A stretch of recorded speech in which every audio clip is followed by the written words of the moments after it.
All right. So this is the next iteration of the video series I'm trying to, I guess, start up. So I want to go over kind of some of the Model 3 experiences that I'm having with V9, which are absolutely amazing. Um, to be specific, we're going to look at kind of full screen gameplay, which is what you're seeing right now.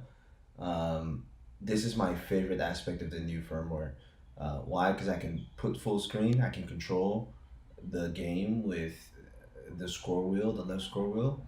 As you can see, I'm able to touch the screen to maneuver the spacecraft while firing with my scroll wheel, and it's pretty amazing. So that's a quick overview of that. Again, it's built into the new V9, which is amazing. I'm loving it. Um, and if you have any questions about gameplay or anything, just don't hesitate to ask.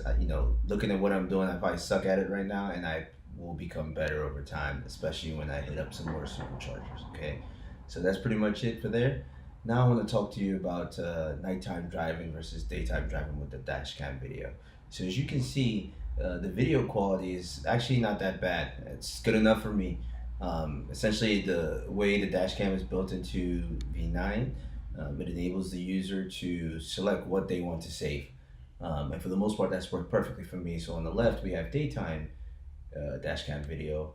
As you can see, I can see the road, I can see other cars. And then to the right, we have nighttime. And what's unique about the nighttime video is the headlamps are what enable you to decipher nighttime stuff.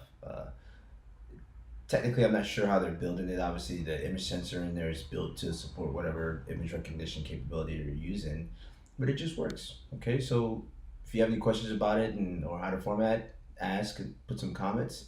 Aside from that, thank you for your time and have a good day.